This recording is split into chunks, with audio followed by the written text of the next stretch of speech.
अस्सलाम वालेकुम स्टूडेंट्स।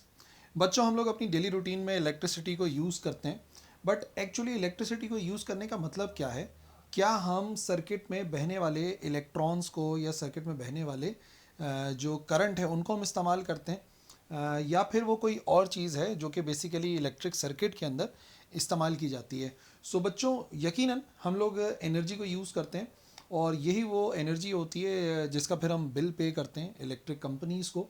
सो आज का जो हमारा लेक्चर है वो इस हवाले से बहुत इंपॉर्टेंस रखता है कि हमें इस बात को समझना है कि जो एनर्जी हम लोग इस्तेमाल करते हैं किसी पंखे को चलाने में, किसी बल्ब को लाइट करने में, वो एनर्जी बेसिकली कहाँ चली जाती है या उसको किस फॉर्मूले से कैलकुलेट किया जाता है।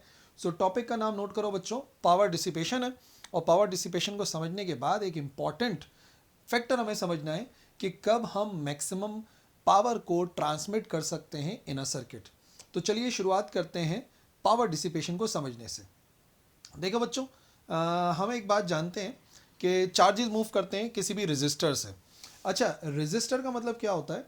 याद रखो बच्चों, सिंपल लफ्ज़ों में बता रहा हूँ, हर वो चीज़ जो इलेक्ट्रिसिटी को यूज़ करती है ना, यानी कि जो चीज़ इस्तेमाल करते हैं हम, इलेक्ट्रिसिटी को जो भी यूज़ करें, कंज्यूम करें, जिसका बिल आता है, बेसिकली उसे हम रजिस्टर कह सकते हैं। वैसे इस चैप्टर में हमने रजिस्टर को बिल्कुल डिफरेंट तरीके से भी समझा कि वो रेजिस्टेंस होती है बाकायदा एक अलग से, लेकिन समझाने के लिए बता रहा हूँ कि रजिस्टर हम हर उस चीज़ को कहेंगे जो कि बेसिकली हमारी एनर्जी को, इलेक्ट्रिकल एनर्जी को कंज्यूम करती है। तो सुनिए बात, जब चार्ज मूव करता है किसी रजिस्टर से तो नतीजे में वो जो चार्जेस हैं वो पोटेंशियल एनर्जी को लूज़ करते हैं, ठीक है ना, यानी कि कुछ एनर्जी कम हो जाती है। ये एनर्जी बेसिकली कन्वर्ट हो जाती है energy of vibrations of atoms. आपको पता है कोई भी कंडक्टर अगर है तो उसके मॉलिक्यूल्स जो है वो वाइब्रेट कर रहे होते हैं अगर सॉलिड है, तो वो जो इलेक्ट्रॉन की एनर्जी है बेसिकली वो कन्वर्ट हो जाती है उन एटम्स की वाइब्रेशन में, ठीक है। क्योंकि जो इलेक्ट्रॉन्स हैं वो मूव करने के दौरान बाकायदा उनसे बार बार कोलाइड करते हैं या बम्प करते हैं। तो इसका मतलब इन दी एंड वो सारी की सारी किस में कन्वर्ट हो जाती है? हीट में कन्वर्ट हो जाती है। यही जो कन्वर्जन है ना, बेसिकली ये हर इलेक्ट्रिक सर्किट के अंदर काम करती है। दोबारा से सुनो तरतीब। हमें पता है हर कंडक्टर से जब भी करंट पास हो रहा है तो इलेक्ट्रॉन्स मूव करते हैं, इलेक्ट्रॉन्स के पास एनर्जी होती है, वो इलेक्ट्रॉन टकराते हैं वाइब्रेटिंग मॉलिक्यूल्स या vibrating atom of that conductor. तो वो कुछ अमाउंट ऑफ एनर्जी उनको ट्रांसफ़र कर देते हैं, नतीजे में एटम्स ज़्यादा वाइब्रेट करते हैं and in the and produce हो जाती है हीट, ठीक है। अब यही जो कन्वर्जन है पोटेंशियल एनर्जी का हीट के अंदर, इसको कहते हैं डिसिपेशन। उर्दू में कहते हैं ज़ाया होना। डिसिपेट मतलब ज़ाया होना। तो यही जो कन्वर्जन हो रही है उसको बोलते हैं हम ये कि ज़ाया हो रही है। पोटेंशियल एनर्जी किस में कन्वर्ट हो रही है? हीट में। इसी वजह से हम क्या कह सकते हैं, पावर डिसिपेशन जो किसी रजिस्टर के अंदर होती है वो बेसिकली क्या है? वो है एनर्जी डिसिपेटेड पर यूनिट टाइम। कि यूनिट टाइम के अंदर, एक सेकंड के अंदर कोई भी सब्सटेंस कितनी एनर्जी को ज़ाया करता है एक सेकंड के अंदर in form of heat, obvious सी बात है, उसे पावर डिसिपेशन कहते हैं। अब बार बार मैं लफ्ज़ इस्तेमाल करूँगा ज़ाया का, बट आप इस बात को समझ जाएं कि जो हीट में कन्वर्ट हो रही है हम उसकी बात कर रहे हैं। सही है भाई? मिसाल के तौर पर ये एक सर्किट है जिसमें से इलेक्ट्रिक करंट फ्लो हो रहा है, ठीक है ना। हम मान लेते हैं कि इसमें इलेक्ट्रिक करंट फ्लो हो रहा है, बैटरी के एक टर्मिनल से दूसरे टर्मिनल की तरफ जा रहा है और बल्ब जो है वो लाइट अप हो रहा है। लेकिन इस दौरान जब इसमें से इलेक्ट्रॉन्स मूव हो रहे होंगे, अगर मैं इस तार को जूम इन करके देखूं तो मुझे नज़र ये आएगा कि इसके अंदर मॉलिक्यूल्स होते हैं, एटम्स होते हैं जो अपनी जगह पर वाइब्रेट कर रहे हैं। आई होप स्क्रीन पे आपको मॉलिक्यूल्स वाइब्रेट करते हुए नज़र आ रहे होंगे। अब नोटिस आप ये करेंगे कि जब इलेक्ट्रॉन्स इन एटम्स में से गुजरेंगे तो गुजरने के दौरान इनसे टकराएंगे, टकरा के अपनी एनर्जी को ट्रांसफ़र करेंगे, नतीजे में एटम्स की वाइब्रेशन बढ़ेगी, ठीक है। देखिए, इलेक्ट्रॉन्स मूव करेंगे और नतीजे में एनर्जी डिसिपेट होगी। ये आप देखिए, सारे के सारे एटम जो है वो तेज़ी से वाइब्रेट करने लगे इन एटम्स के कोलिजन के बाद। तो इसका मतलब वो जो अमाउंट ऑफ एनर्जी है जो इन एटम्स ने एब्जॉर्ब कर ली है बेसिकली वो यहाँ पर रिलीज़ हो जाएगी इन फॉर्म ऑफ हीट। अब एक्चुअली वो कन्वर्जन हुई है, लेकिन उसी कन्वर्जन को हम नाम देते हैं डिसिपेशन का, कि अमाउंट ऑफ एनर्जी ज़ाया हो गया।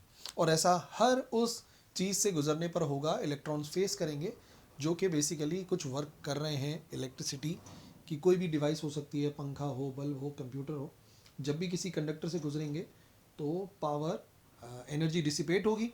और कितनी एनर्जी डिसिपेट होगी हर सेकंड में, उसे पावर डिसिपेशन कहा जाता है। ओके, समझ में आ गई बात? तो डेफिनेशन अब आपके सामने, मैं इसको ना आपको मैथमेटिकली समझाता हूँ कि अब वो फार्मूला कैसे ड्राइव करें हम, कि अगर किसी सर्किट के अंदर पास हो रहे होते हैं इलेक्ट्रॉन्स, तो जो पावर डिसिपेशन है वो किन फैक्टर्स पर डिपेंड करती है। ठीक है, इसको समझाते हैं। अब सबसे पहली बात बच्चों ये समझो कि हम यहाँ पर बात कर रहे हैं एनर्जी की। ठीक है, और एनर्जी कहाँ से आती है? एनर्जी आती है according to the definition of potential difference. अगर हम डेफिनेशन इस्तेमाल करें पोटेंशियल डिफरेंस की, तो हम इजीली इस फॉर्मूले को फाइंड कर सकते हैं। तो देखिए, पोटेंशियल डिफरेंस बराबर होता है work done per unit charge के। सही है, और हमें वैल्यू किसकी चाहिए? हमें वैल्यू चाहिए कितनी एनर्जी ज़ाया हो रही है। तो इसका मतलब वर्क का फॉर्मूला सीधा सीधा आ सकता है Q इंटू वी के बराबर। ये चार्ज इधर जाके मल्टीप्लाई हो जाएगा। अब वर्क डन कहें या एनर्जी कहें, बेसिकली एक ही बात है। अभी मैंने आपको डेफिनेशन बताई, according to the definition of power dissipation. Power dissipation का मतलब कितनी एनर्जी लॉस हो रही है, कितना वर्क डन हो रहा है, एक ही बात है, पर यूनिट टाइम। तो ये बराबर होती है वर्क डन पर यूनिट टाइम के। वर्क की जगह पे इस वर्क की वैल्यू को पुट कर देते हैं। ठीक है, W की जगह पे ये वैल्यू आ जाएगी, putting W is equal to Q into V के बराबर। और अगर वैल्यू पुट करें तो P किसके बराबर आएगा?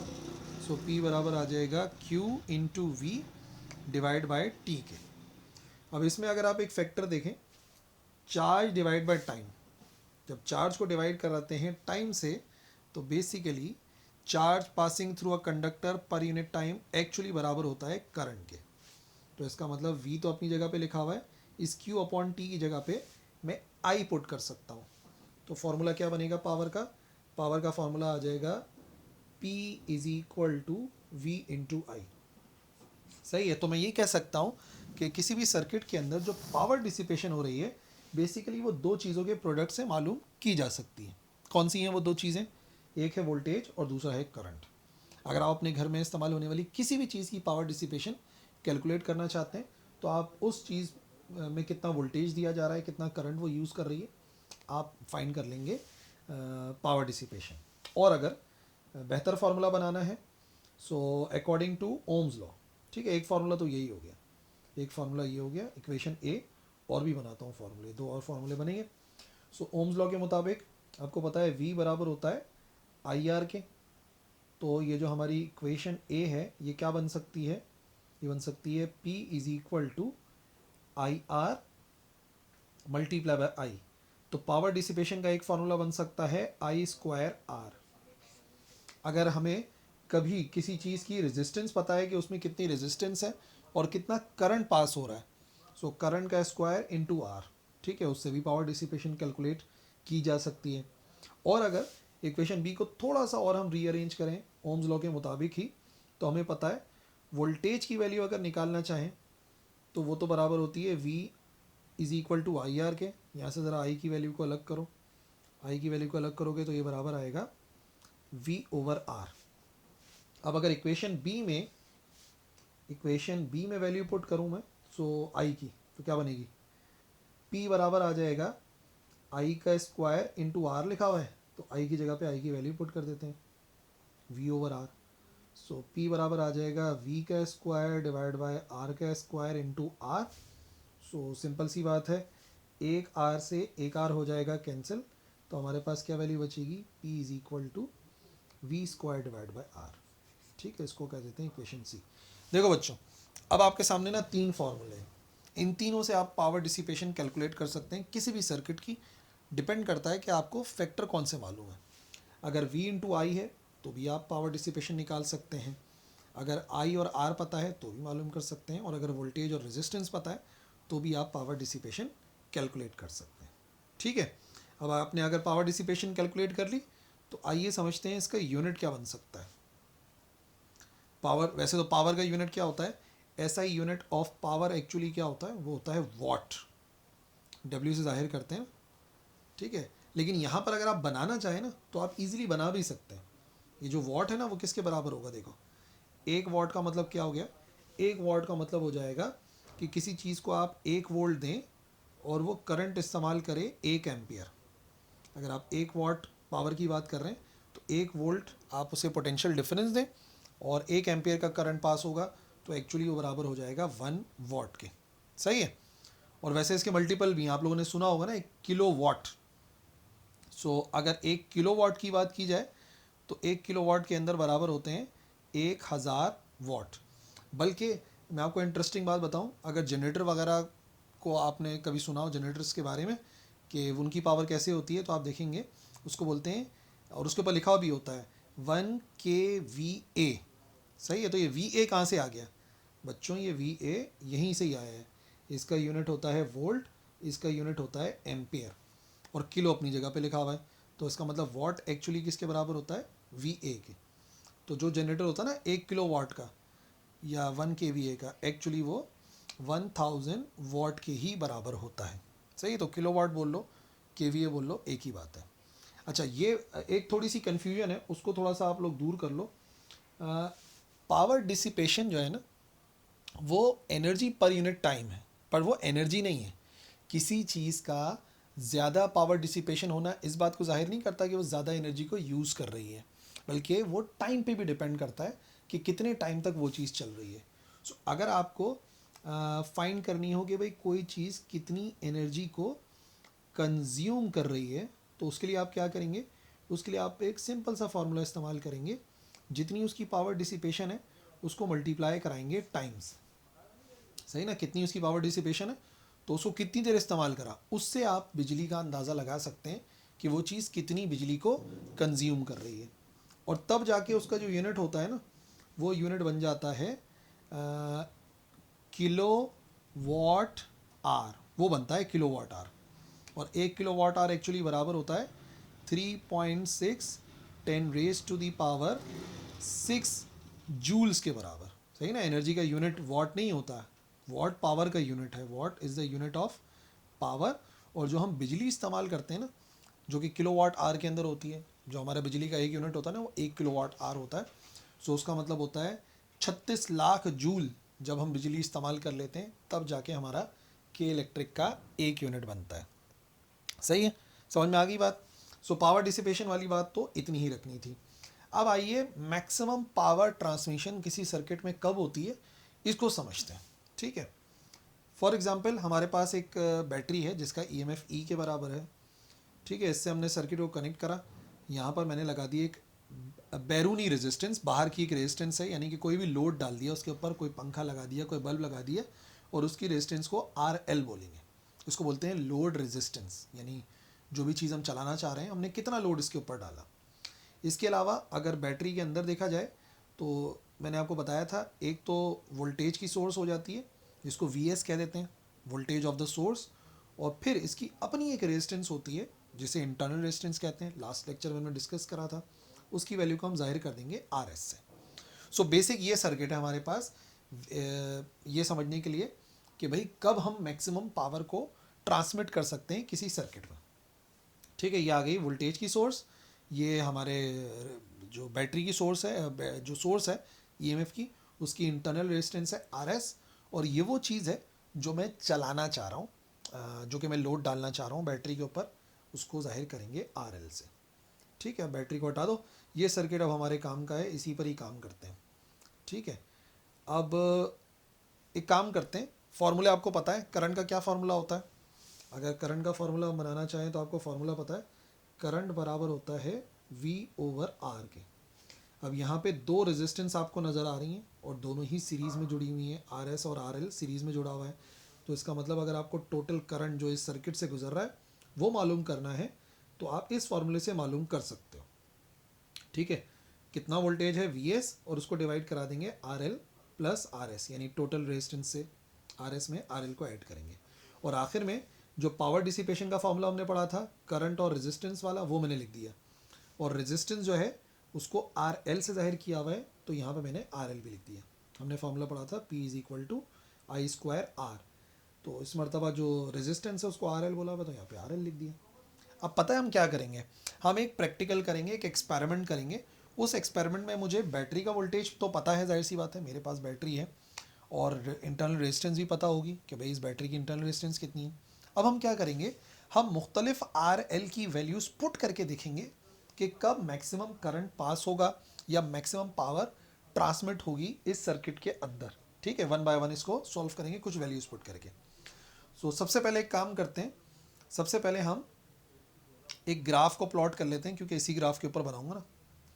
ये आ गया हमारे पास एक्सिस, वाई एक्सिस, ये आ गया हमारे पास एक्स एक्सिस, और एक्स एक्सिस पे निशानात लगा लिए, और एक्स एक्सिस पे बेसिकली जो हमने निशानात लगाए हैं वो आ गई वैल्यू ऑफ, यहाँ पर हम लोड पुट करेंगे और यहाँ पर हम पावर देखेंगे कि कितना लोड मैंने डाला तो कब मैक्सिमम पावर आउटपुट आएगी। तो डिफरेंट वैल्यूज़ पुट करके देखेंगे, आर एल को 10 पुट करके देखेंगे, 20, 25, 35 ऐसे पुट करके देखेंगे कि कब मैक्सिमम पावर सर्किट में ट्रांसफ़र हो सकती है। फिर मैं आपको थ्योरम बताऊंगा, अभी मैंने आपको मैक्सिमम पावर ट्रांसमिशन बताया नहीं है, पहले हम एक्सपेरिमेंट करेंगे, आखिर में पता चलेगी। ठीक है भाई, तो अब जो चीज़ हमारे हाथ में है ना वो तो मैं आपको बता दूं कि फॉर एग्जांपल जो वोल्टेज सोर्स का वोल्टेज है वो बराबर है 100 वोल्ट के, और जो इंटरनल रेजिस्टेंस है वो फॉर एग्जांपल बराबर है 25 ओम के। ठीक है, ये बातें आप नोट कर लो, स्क्रीनशॉट ले लो या कहीं पे लिख के रख लो कि वी एस 100 पुट करना है हमें और आर एस हमें 25 पुट करना है, और आर एल मुख्तलिफ पुट करके चेक करते रहेंगे कि कब करंट कितना पास हो रहा है और पावर कितनी है। अच्छा, वी एस की जगह पे 100 पुट करना है और आर एस की जगह पे हमेशा 25 पुट करना है। ठीक है, तो चलो शुरू करते हैं।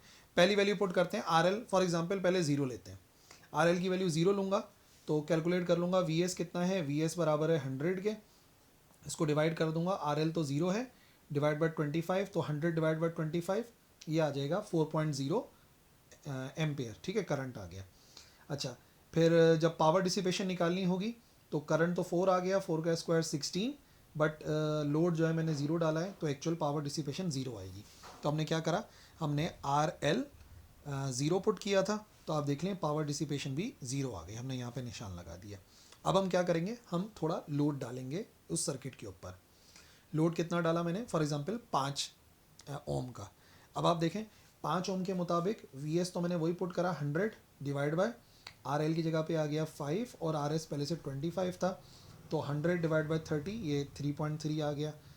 इसी तरीके से आर एल की वैल्यू 5 पुट करी और करंट की वैल्यू 3.3 पुट करी, तो आंसर आ गया 55, और मैंने निशान लगा दिए यहाँ पर 5 ओम पर 55 आंसर आ रहा है, 55 पर निशान लगा दिया। इसी तरीके से अब बार बार फार्मूले के अंदर वैल्यूज पुट करके मैं कैलकुलेट कर लेता हूँ। लेट से अगला कर लेते हैं 10 ओम पर। सो ये हमारे पास करंट आएगा, आप चाहो तो कैलकुलेटर से वेरीफाई कर लो, पावर इतनी आ गई, तो ये हमने निशान लगा दिया, इधर कहाँ लगा दिया 10 पर, और 10 पर आ गया 78। ठीक है, 80 के करीब आ गया। इसी तरीके से फिर हमने कैलकुलेट करा, ज़्यादा लोड डाल दिया, बड़े ज़्यादा लोड डाला, तो अब जो रेजिस्टेंस है लोड की वो 15 ओम हो गई, तो करंट हो गया 2.5। देखो लगातार करंट कम होता जा रहा है और पावर बढ़ती चली जा रही है जो सर्किट को ट्रांसफ़र होगी। ठीक है, फिर क्या हो गया, फिर यहाँ पर आ गया 20 पर 2.2 एम्पियर हो गया करंट, और पावर जो ट्रांसमिशन हो रही है, जो पावर ट्रांसमिट हो रही है वो 97 के करीब हो गई। ये देख लो ग्राफ अब थोड़ा सा स्लो डाउन होता जा रहा है। 25 पुट करके देखते हैं तो 2 एम्पियर करंट हो गया, पावर काफ़ी ज़्यादा ट्रांसमिट हो गई, कितनी हो गई 100। 25 के बाद 30 पुट करके देखें, अब यहाँ पर आप देखें करंट की वैल्यू 1.8 हो गई। ठीक है, और पावर जो है वो अब कम ट्रांसफ़र होना शुरू हो गई। अब आप नोटिस कीजिए जो पावर की ट्रांसमिशन है वो कम होती चली जा रही है। ठीक है, करंट कम होता जा रहा है और पावर बढ़ते बढ़ते अचानक से कम होने लगी। उसके बाद थोड़ी ज़्यादा वैल्यू रखते हैं 40 पर, और कम हो गई, और 40 के बाद 100 पर जाकर जब मैंने लोड 100 का डाल दिया तो करंट बहुत कम हो गया और पावर ट्रांसमिशन भी कम हो गई। तो इस ग्राफ से आपको एक बड़ी इंटरेस्टिंग बात समझ में आ रही है कि जो मैक्सिमम पावर ट्रांसमिशन हो रही है वो कहाँ पर हो रही है। ठीक है, ग्राफ पूरा होने दो पहले, फिर बताता हूँ। अगर आप देखोगे इस शक्ल का एक ग्राफ बन रहा है, कहाँ पर मैक्सिमम पावर ट्रांसमिशन हो रही है बच्चों, यहाँ पर। सही है, ये मैक्सिमम पावर ट्रांसमिशन हो रही है इस जगह पर, जबकि मैंने लोड कितना पुट कर दिया, लोड मैंने पुट कर दिया 25 ओम के बराबर। और इंटरेस्टिंगली आप एक बात नोटिस कीजिए, मैंने आपको बताया था सोर्स का वोल्टेज 100 वोल्ट है और जो इंटरनल रेजिस्टेंस है वो 25 ओम है।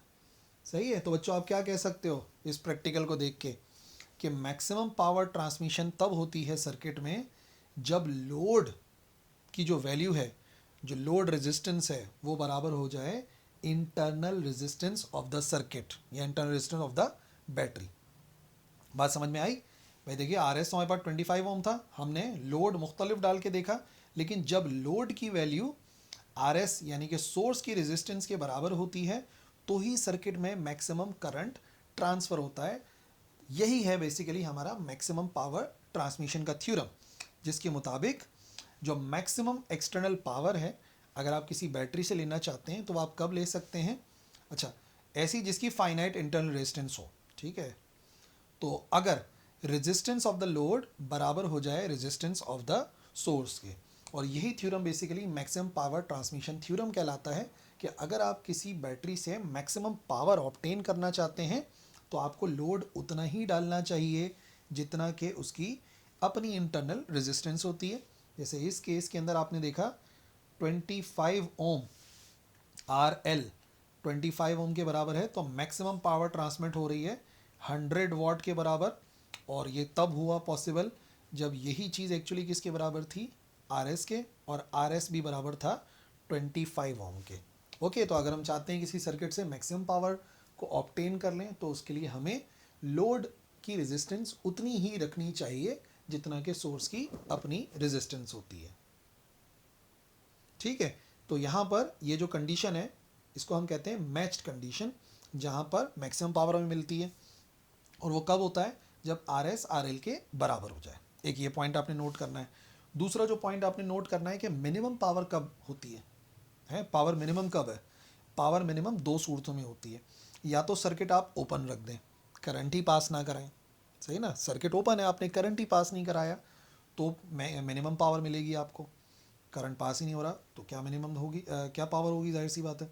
और अगर आप शॉर्ट सर्किट कर दें जब आपने वोल्टेज ही ज़ीरो किया हुआ है, सो बाकी सब दरमियान में मिल रही हैं आपको, लेकिन दो सूरतों में मिनिमम मिलती है। या तो सर्किट ओपन हो, ज़ीरो करंट की कंडीशन कहलाती है, या तो आप शॉर्ट सर्किट कर दें, ठीक है ना, कोई रेजिस्टेंस ही ना डालें, शॉर्ट सर्किट कर दें, तो ऐसी सूरत में भी आपको पावर ज़ीरो ही मिलती है, जैसा कि ग्राफ में नज़र आ रहा है। और मैक्सिमम पावर कब मिलेगी बच्चों? बोलो बोलो बोलो, जब लोड वाली रेजिस्टेंस बराबर हो जाए सोर्स की रेजिस्टेंस के। ठीक है जी, so that is it for this lecture. आज का लेक्चर जो है पावर डिसिपेशन और मैक्सिमम पावर ट्रांसमिशन के हवाले से था। आई होप समझ में आ गया होगा। कन्फ्यूजन की सूरत में कमेंट सेक्शन में लिखो, इंशाल्लाह ज़रूर रिप्लाई करेंगे। ऑल द बेस्ट, अल्लाह हाफिज़।